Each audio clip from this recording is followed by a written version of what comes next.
Welcome to the Genealogy Gems podcast, providing quick and innovative ways to make the absolute most out of your research time and creative ideas for sharing and displaying your family history. I'm your host, Lisa Louise Cook.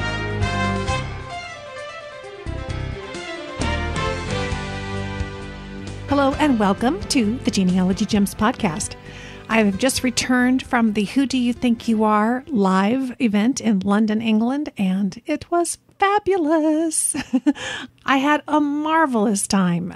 They invited me over there to give a presentation on how to make Google work harder for your family history, which of course I love talking about.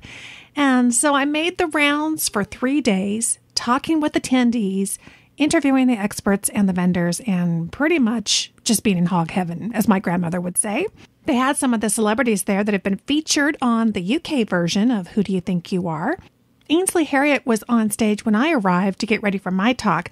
Now, I fully admit I was not familiar with him, but it's really clear in just watching him talk that he's a lot of fun, a really interesting guy, and the audience was really enjoying hearing from him personally about his experience on the show.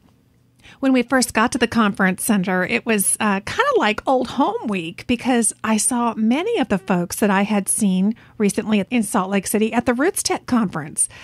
Folks like Jan Gow, who was there all the way from New Zealand, and who, by the way, is my special guest on today's show.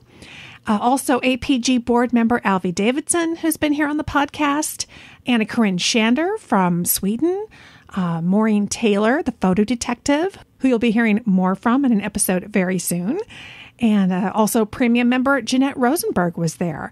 And I met some new friends like Elsa Churchill, who just does an amazing job organizing the Society of Genealogists portion of a live event. She's like Wonder Woman. Elsa was responsible for all the workshops being held there at Who Do You Think You Are? And she was so friendly and calm. She made it look so easy, even though I know it must have been a tremendous amount of work putting it all together. And I do want to thank Elsa very much for inviting me to be part of the show. It was a wonderful experience. And here's an example of the power of the internet, and specifically social media like Facebook. The first booth that we stopped by was the MyHeritage booth, and there were my old friends, Shelley Dardashti and Daniel Horowitz. Now, Bill and I had been in England about a week or so, traveling and doing research on his family, and I had posted a couple of things about our experiences and things that had happened along the way. Like, for example, when we first got up to Huntington, which is where we were researching the very early times of the family back in the early 1800s, that's where his great-great-grandfather was born, in Brampton, I should say. And anyway, so we were in that area, and there was a great old manor house there. It's called Hinchingbrooke. And that is, according to Grandfather Cooke's autobiography, his father, Harry Cooke, had forged the gates, the beautiful ironwork gates of this manor house in the probably about, I'd say, 1885, 1890 time frame. And so, in fact, Grandpa Cooke had made the trip in the 1950s, I think, to go and visit this Hinchingbrooke house to see the gates for himself.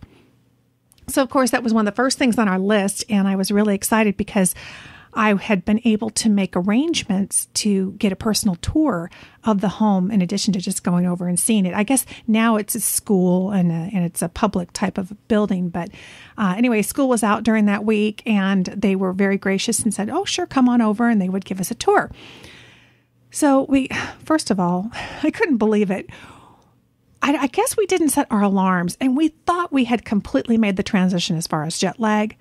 But when we woke up that morning, we had a 1 o'clock appointment to go and see the house. And it was 2 p.m. When we woke up, we were just in shock because we were sure that we had fully made that transition and thought, oh, it must be 9 o'clock in the morning. No problem. We'll sleep in a little bit. And it was 2 p.m. and it was raining. So we were scrambling around and trying to get a taxi to get over to this house. And would they still see us? And if we could just get a picture of the gate, we'd be happy, right? So we got there and they were just wonderful about it. They said, oh, absolutely. Come on in and we'll show you around. And somehow I kneeled down sort of on the floor so I could take a photograph of Bill standing underneath this big portrait in the main entry. And I thought, oh, this will be kind of cool. This is artsy, right? And I take this photograph and I promptly dropped our brand new camera. Now, Bill had been so wonderful. He bought this brand new camera to take on this trip because we were going to be going to Who Do You Think You Are? And we were going to see all these wonderful family locations. We wanted really good pictures. Unbelievably, I dropped it and I went to turn it back on and it was broken. I mean, it wasn't more than 2 feet off the ground. So anyway, I dropped and broke this camera and I'm standing there just beside myself, unhappy. And this woman walked in the room and of course the house was empty otherwise. And the gal who was going to tour us was busy off doing something for a minute. And a lady walked up kind of dressed up fancy and she said, "Oh my goodness, why do you look so forlorn?" And I said, "I somehow have managed to drop and break this camera and we're here to see my husband's, the gates that his great grandfather built and da da da da." And she looks over and she says, Ian. And this gentleman, Ian, comes from another room and she says, "I'm here making arrangements and getting ready for this 50th birthday party that we're going to be having this evening at the Manor House for my 50th birthday. And I have this professional photographer. You take Ian wherever you want to go and take all the photographs you want, and he will send them to you. He'll email them to you." I mean, talk about genealogical serendipity. I just couldn't believe our good fortune. I'm like, "Are you sure?" And she's like, yes. She says, "You cannot come all the way from the west coast of the United States to see the gates and see the house and not have photographs." So wonderful Ian followed us around and took beautiful professional photographs outside and inside. And anyway, they are wonderful. So if you'd like to see a photograph of the gates that Harry Cooke forged, you will find them in the show notes. I'm very, very pleased and very thrilled to have those photographs because otherwise, without Ian and Terry, who was there to have her party, it just never would have happened. So anyway, I posted this little story on Facebook, on my Facebook page, while we were, traveling around, because it was just so amazing to me that it had happened and it all worked out beautifully. And people were commenting and saying that it's wonderful. Well, we walk into the Who Do You Think You Are event. We go up to my heritage booth and there's Daniel. And he says, he's like, "Oh, so, hey, did you bring any of those photographs of the gates that you took that Bill's great grandfather made?" And I just did a double take and I'm thinking, how in the world did Daniel Horowitz, who's here from Israel, know about us being in Huntington and taking these pictures? Anyway, he says, "Oh, I read it on Facebook the other day." And I was thinking, that is just incredible. I mean, no matter where you are in the world, what you're doing, you can share your genealogy stories and people can stay totally up to speed. And anyway, so we sat there and we had a good laugh about it and talked about it. And I just thought, that's amazing. It was very odd having somebody from Israel in London knowing what I was doing in England when I had come from the U.S. All over the place. Amazing. So anyway, that was pretty cool. And here is another story, kind of an example of how the internet brings people together. Several years ago, when I first posted the Cooke family tree online, I was able to make contact with a Cooke descendant in England. And over the years, we'd been in touch just randomly, and he'd put me in touch with the wife of another Cooke descendant. And then just recently, she had put me in touch with yet another Cooke descendant. And so I sent out an email shortly before we left and said that we would be at this conference. I didn't have any idea where they lived in England. But if anybody was going to be there, come over and say hi or whatever. And it wasn't real clear who was going to be able to make it, if anybody. Well, after my presentation that I did on Google on Sunday, I stepped down off the stage and they all came up afterwards. And we had, oh my goodness, we had Louise who was there and Marcus and his mom and dad. And we all went out into the gallery section, the upstairs section, grabbed some chairs and got together in a circle. And we just talked and got to know each other for 2 solid hours upstairs in the upper gallery of the Who Do You Think You Are exhibit hall. it was just our own little family reunion right there. And it was amazing. I was thrilled and very surprised that they were all able to make it. And Marcus had brought his family tree printed out, and we were sharing and looking at photographs, and it was just tremendous. And I think that experience really made a strong impression on my husband, Bill. He was already showing signs, of catching the genealogy bug as we were traveling around to these various Cooke ancestral locations that I had all plotted out on Google Earth, a map that I'd put together. But I think that meeting these wonderful people, these distant cousins of his in person, and in fact, one of them bore an uncanny resemblance to Bill's father when he was young. It was really incredible. I think that experience really made family history real to him in a way that it just hadn't been before. We never would have met these relatives without having done the family history research. And now, our family has grown, and we're looking forward to making plans to get together again and see each other. And as someone who's been researching the Cooke family for over 10 years, it was just so exciting to know that there's always something new around the corner and always new cousins to meet. And I think that meeting them and realizing, how much we all had in common, so funny. Marcus's dad was saying a couple of things, and I looked at him and I said, "Oh my gosh, you're such a Cooke." Because it was just the kind of thing that Bill would say, or his brother. Just so many similarities. It's just one of those experiences that it's hard to put it into words, but when you're sitting there experiencing it, I could just see this look on Bill's face. And he said, "I'm still kind of speechless. I don't even know how to put into words how meaningful that was, and just how much it meant to me personally, just to see my family grow a little bit larger and to see these commonalities between us, and yet we live halfway around the world from each other." So that was a really wonderful, wonderful experience. Now, I could go on and on about, all the different touring that we did. I don't want to bore you with all that, but there were some amazing things that happened. I have to tell you, we got up to Huntington, and of course we were there because back in 1803, Solomon Cooke was born in Grapham, which is just a couple of miles west of there. And then Minnie and his son was born in Brampton. It's all right there in this little cluster of towns. But Huntington was the main town. And so I decided to book the bed and breakfast there in Huntington because I don't even think they had any accommodations in the smaller villages. So I was looking around and I ended up selecting a location. It was called the Braywood House. It was a bed and breakfast. And so we walk up and I see this plaque on the front door. And it says and I thought it was Gowl. It said Gaol. And I kept saying in my head, this is the old Gowl. I'm going to have to ask them what the Gowl is. Well, it's literally jail.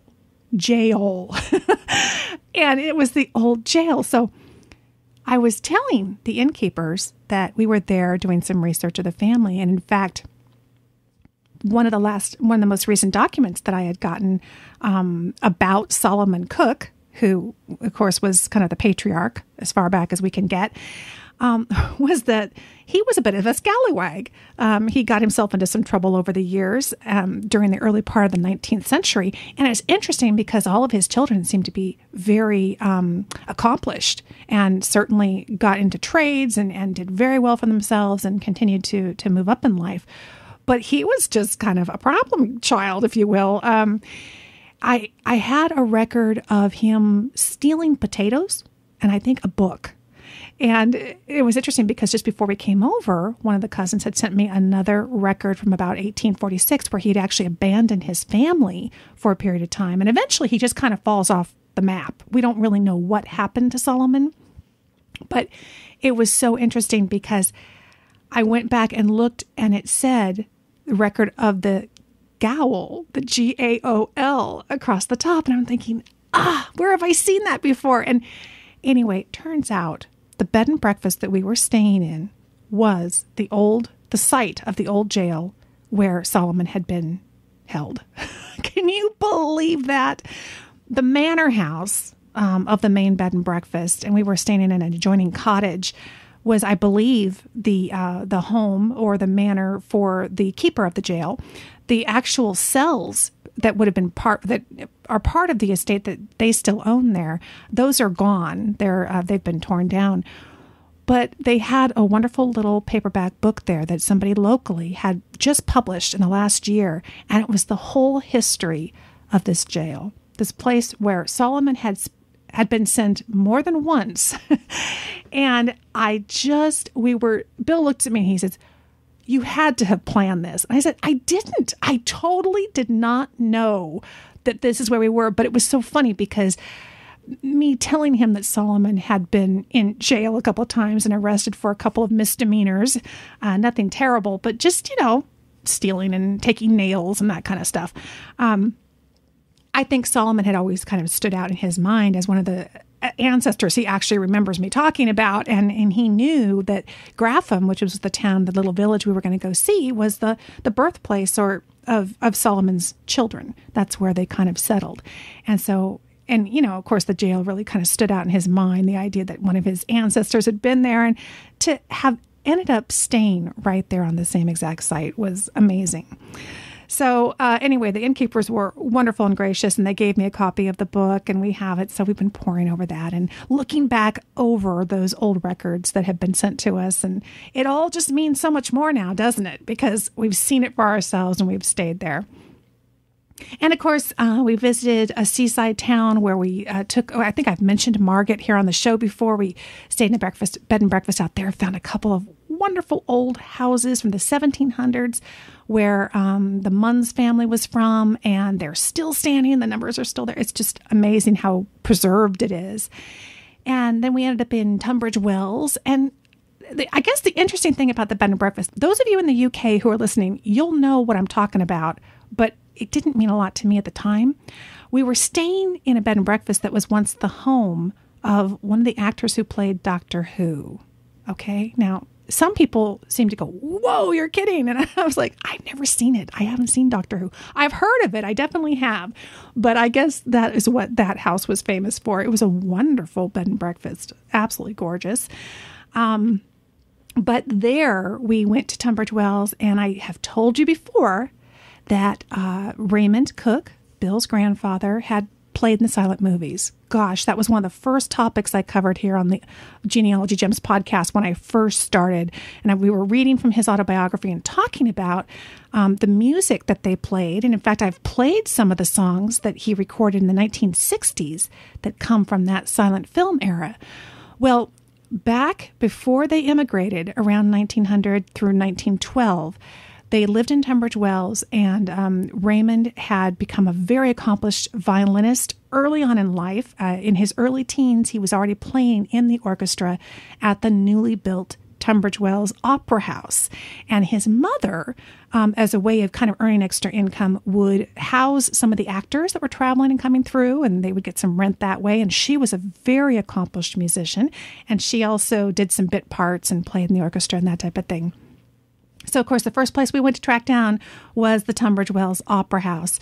It's still there. It still basically looks the same, but now it's a pub. It's a pub and restaurant. So I didn't have high hopes that it would be much the same inside, but we walked in, and it is essentially the Opera House, and they've just plugged in tables and some railings, but all the box seats are there. All the ornate decoration and the red velvet, and it's all essentially the same. They've just kind of incorporated this restaurant and pub into it. So amazing. We went and we got a table center stage, and we sat there on the stage of the Tunbridge Wells Opera House, looking down at the orchestra pit where Harry would have played, and we had some fish and chips and a pint, and it was amazing. And I have in fact, I need to get all my pictures and my videos out. I've recorded some, but over time, if I can, I'm going to get this all put together so I can get it into the show notes. But I'll share it with you because, again, the look on Bill's face was just priceless. And I have to say, it's not even my family, technically. I mean, it's my kids' family, so that really matters to me. But it just blew me away. It was, I think that's why we're all so captivated by the Who Do You Think You Are television series. Because you're watching this experience. And then when you have it yourself and you're there in person, it's just, I don't know, it's like it rocks you down to your core and you feel like somehow you are literally reaching back in time. And you really are connecting with these ancestors that you've learned so much about in this totally new way. And I don't even know what that new way is. I don't know how to describe it to you. And I know that many of you who have gone out and visited places in person will know what I'm talking about, what I'm trying to say. But it was absolutely as captivating and as fulfilling as I could possibly have hoped that it would be. It really was. That's the best thing I can say. And there we got a private tour of Sir David Solomon's house. I've talked about that on the show. How Harry Cooke, Raymond's father, had worked for Sir David Solomon. He helped bring that car to Tunbridge Wells where they had the horseless carriage exhibition. I often use that as an example in many of my classes. We got to see it all firsthand, and it was just fantastic. So I'm sure that I'll have other stories to tell you as I remember them and get through all of our pictures and our videos. But I knew if anybody would really understand our joy in doing all of this, it would be you listening, because it was just such a wonderful experience. And all I can say is now I've got 6 more trips I need to put together, because I want to have the same experience with my sides of the family, and I'd love to bring the kids and get them involved and have them experience it as well. So all amazing stuff.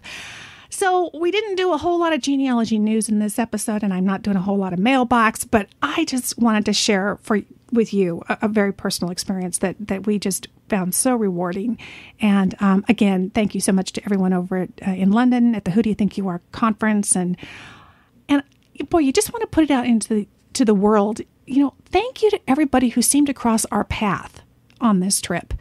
Who from Terry, who's having the party, and Ian, her photographer, and people who took time out of their day who really didn't have to or didn't get paid to spend time with us, visiting these locations, giving us tours.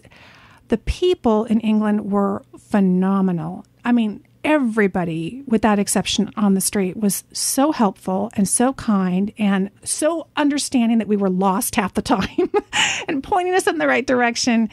Boy, people are just, it really renews your faith in people, and that we're all pretty darn nice.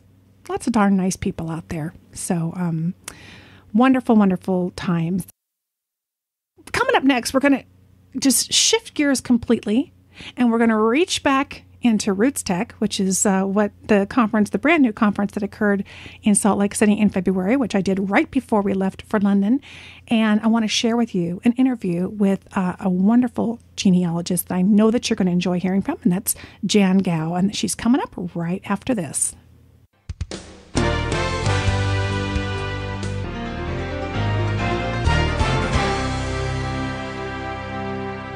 RootsMagic 4 has been completely rewritten and is now even more powerful and makes building your family tree easier than ever. I love it.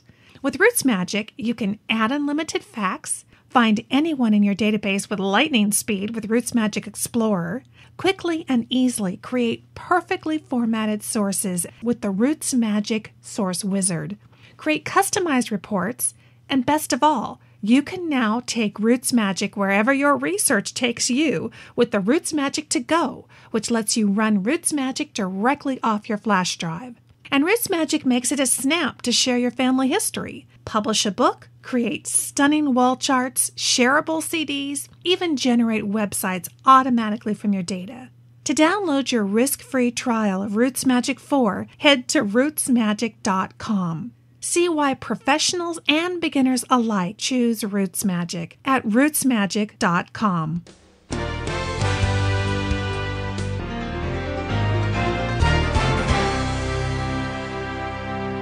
Well, in this gem, I have an interview with Jan Gow. She's the CEO at Hooked on Genealogy Tours out of New Zealand. And she also runs Beehive Books at beehivebooks.co.nz. As I was looking through the schedule and the syllabus for the RootsTech conference that was recently held in February of 2011 in Salt Lake City, one of the classes that caught my eye was one that Jan was going to be giving, and it was called Create Your Own Family Reference Library and Catalog, always at your fingertips. This sounded like something that we really haven't talked so much about on the show, and something I know I could certainly benefit from. And Jan is just a joy to speak with. So without further ado, here's my conversation with Jan Gow. Well, have you ever wanted to create your own family reference library or catalog? I think I've got somebody here who might be able to help you to do it. Joining me right now here at the RootsTech conference is Jan Gow, and she's with Hooked on Genealogy Tours, all the way from Auckland, New Zealand, correct? Hi, Jan. Correct. Hi. Great to have you here. As I was going through the schedule and the syllabus, this caught my eye because we all have so many materials and books and things that we've collected over time, and it sounds like this class that you're doing maybe gives us some tips. Can we really create our own reference library? Would this be in our own home? Well, on your own computer, yeah. And not only on your own computer, on your own flash drive, because the program that I'm suggesting you use, TreePad, runs from a flash drive. Oh, great. Now, what's it called again? TreePad. It's just a coincidence that we've got that word tree. That's easy to remember, though. So it's nothing to do with genealogy. And is this a program that comes on the flash drive, or do we download it off the internet? You download it from the internet, but you don't have to install it on a computer. You can run it in a way where it doesn't need the registry to be writing to, and so it will just everything on your flash drive. Fantastic. Now, is there, first of all, a cost for that program? Okay, it's the website is treepad.com. If you go there, you'll see that you can download a light version, which is free. And then they have the plus version and the biz version are the two that are relevant to us. And they are around $30 and around $40. But you can try each of them for 3 weeks for free. Good, so you can test drive it out, and certainly $30 or $40 is a small investment if we're talking about really getting organized. What can TreePad do for us? Well, what TreePad does is it allows you to create a structure that looks rather like Windows Explorer. So you're going to have folders and subfolders, etc. Except TreePad calls them nodes because it's a tree. And you can just create whatever you like, anything at all. I will show people in the class some examples of other ways of using it, but the good example is that I had to go to a hospital unexpectedly, and straight to hospital. Don't go home to get your toothbrush, just go straight to hospital. And I was there for 11 days, and I kept on thinking of things that I wanted to have in hospital. One of the things I did have was my computer, because it was my knee that I'd injured. And I kept on asking for David to bring more things, so I put that all into TreePad, so that if ever I should be in that same position again, I can go straight to TreePad or send David to TreePad, and here's the list of all the things I feel I need for a hospital stay. So it sounds like we're talking cloud computing, correct? Are we keeping a lot of our data kind of up on the internet with TreePad, or is it all on our own computer? On your own computer. Oh, okay. This is on your own computer, but of course you could use Dropbox or one of those other programs so that you could access it that way. So what I do with the reference library is I have a template which you can use over and over again. And is that something that you developed? I've developed, but they're just ideas. I'm a great believer in giving people ideas, and especially because my template is based on UK research.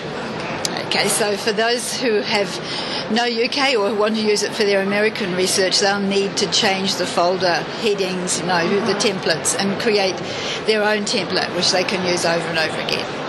It's very easy to do, and very easy to copy a sub-node. So, for instance, one of the things I love with my reference library is for the places. So I have the first node is for the country, and so you may want to you're working on one particular family, one particular couple, and they may well have started, for me, in England and then come to Australia and then on to New Zealand. And so I'm going to want 3 countries. So it's just a simple matter to highlight the country and copy it and then just paste it in again for your 3 countries. And then within each country, you'll go to the next division, which, of course, for me is county, but you would have state, and I would have state for Australia. Yeah. And then you can have as many of that division as you wish by just copying and pasting. And then you get down to the places within that state or that county, and they may well be your definition of a county here in the States. And again, you just paste as many as you need into it. And then we have, once you got to that place, you're to the nitty-gritty, and you're going to want things like an old map of that area, a modern map, perhaps a description from a gazetteer, the URLs that you've found that relate to that place. Maybe you're going to have photographs of that place.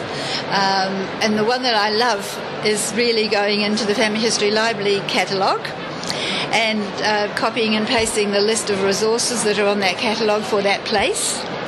And we list those there, and then you take them one by one and expand on it, showing just what's on that film or that feature or in that book.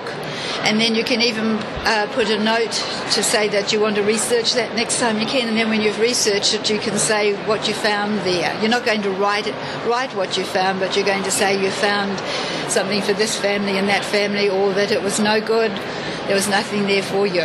And so you've got that tracking in your personal reference library. So it sounds kind of like building your own card catalog. Would that be a way of describing what you're talking about? Like that, yes, as well. So it's going to have the hyperlinks. We can go to those things, but it's sitting on our hard drive versus buried in a favorites file or something like that. That's exactly right. It's really taking, if you'd gone to a library like in Salt Lake and you'd gone and looked at all the books that you can find, looked at all the maps that you could find, and then you maybe got all these heaps of photocopies, but now it's all there on that on your computer or on your flash drive, and with the links to go back to look at them if that's what you need. And of course, with the people, if you're finding people in the census, maybe you're having a wonderful time and you're finding people in census after census, and you don't want to stop to enter that information into your genealogy program, but you just file it all in your reference library, and you take that image of the census and you paste that in every place it could go. So everyone who's mentioned on the census will have that census page and any other information with it. And then you'll also have a folder for the census where you track the family in each census. And you can see straight away when you're missing a census, maybe you've got unexpected time, you can just go and look and say, oh, I need the 1850 census, and go and look for that. So you're doubling up, but it's because you can. Because it's just on your computer and it's not taking much room. So everywhere where you might need a reference, you plonk it in again. And it's all within the context of your genealogy research, right? And it's all within a folder for that one family. And it's fully searchable with TreePad. You just might think, oh, I wonder where I put something about them having an engagement party or something. You can just type in engagement, it'll search through the whole lot and find it for you. So it's a search engine as well for your computer and for all these files. And I'm assuming photographs can be incorporated into all this? Yes, photographs. And you can have all your images as a little thumbnail. And then when you want to look at them, you just open it up to look. And take advantage of whatever's around. Like the free program that we've got incorporated with the talk is Parish Locator for your parishes in the UK. And you can do things like get a list and a plot of all the parishes within 8 miles or 10 miles or whatever. And of course you can use FamilySearch Mapping as well. Yeah. And you paste those images in. So the whole time you're screen dumping, capturing images, downloading images and pasting them in. So what prompted you to go forward and put together this template? Where did the idea come from? And I assume TreePad is not, like you said, genealogy specific, so you must have looked at this software and said, here's what I could do. Yeah, I think actually on then there's a lady called the Computer Lady. I don't know if you've heard of her.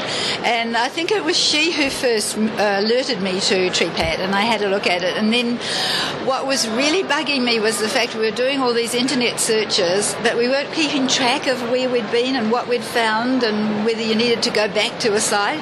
And so that's how I started using TreePad first of all, keeping track of my internet searches. I searched the internet to prepare for a paper on the beginning and ending of the internet. That was from Jeff Rasmussen from Legacy, because he talks about here's the end of the internet, and there is a website, the end of the internet. And as I researched, I found that there was all this talk about how to use search engines, but they never ever talked about recording what you'd found and keeping track of it. So I started that system whereby you, again, started with a family, and then you had your favourite search engines. I always suggest you have 3 or 4, and then you had a heading for Google, say, and then you had the date, and of course you created your search string, and that was at the beginning, so you could always highlight and copy it and paste it into Google, and then you listed the hits that you had on that day when you were researching, and you could highlight and copy the whole page of hits into TreePad with the links, so then you could go back at any time and click on the link and go and search. And we developed this system whereby you edit the hits and remove superfluous information, especially if the hit is no good, which I call NBG. Do you know what that stands for? No bloody good. Oh, we'll be using that one. Okay, so it's just nice and good to just mark it, and you can, if you like, have it in red, so that you know it's a stop. And then if there's one that's good, we call that PDG, which is pretty damn good. And then when you're searching through a website and you can't really tell whether it's going to be good, because you know when it's no good, because you identify the people and you know they're not yours, and same for when it's good. But when you're looking at it and you're not too sure, we call that GOK. And that's GOK. God only knows. Perfect. And that's the one you come back to when you've got a spare 5 minutes and have another look at it and see just what it's like. So that's where it started. And then I've been bringing people to Salt Lake City since 1992, every year from Australia and New Zealand. And I just felt we'd find these things, we'd find a page in a gazetteer and this sort of thing when we were here, and then it was lost in all the papers. So from that sort of was born the idea of the reference library. Well, and you just mentioned it, and I wanted to wrap up with, you do this Hooked on Genealogy Tours. Where can they find you on the web? Well, with a very shamefaced, I say there's hookedongenealogytours.com, but I haven't updated it for a couple of years. You've been busy traveling. And the computer I created it on died. I have got backups of it, but I just haven't got round to doing it. And you get the idea of the tour, and you can make contact with them. But we come here for 3 weeks each year, and then we go on to the UK for 3 weeks. Boy, a wonderful service. Jan, I'm looking forward to not only your presentation, all the ones here. It's just amazing, the hubbub going on, and I'm really pleased that you took a few minutes out to talk with all of us here on the podcast. Thank you. Thank you for asking me.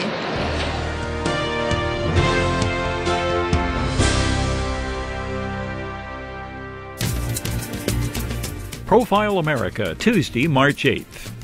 A look at the calendar will tell you that it's just over a month until income taxes are due.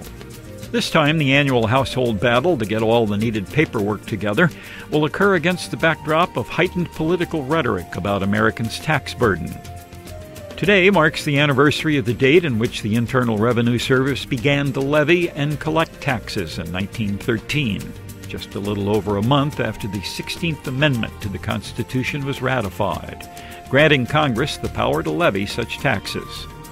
Now, about 143 million tax returns are filed each year, reporting more than $6 trillion in taxable income. You can find these and more facts about America from the U.S. Census Bureau online at census.gov.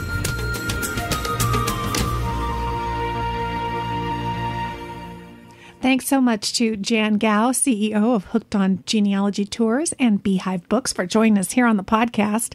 If you'd like to learn more about Hooked on Genealogy Tours, they just sound fantastic. Head on over to hookedongenealogytours.com, and you'll find that she does really extensive tours. They hit Salt Lake City, they go to London. It is just weeks and weeks of wonderful genealogy heaven, as she puts it. And also, of course, Beehive Books, where you'll find family history materials, particularly servicing those in New Zealand and Australia. It's at beehivebooks.co.nz. And thanks so much to you for taking time out of your busy day and week to join me here on the podcast. I'm always glad that you do. If you have any questions or comments, please do send me an email at genealogygemspodcast@gmail.com. Thank you so much for listening, friend. I'll talk to you soon.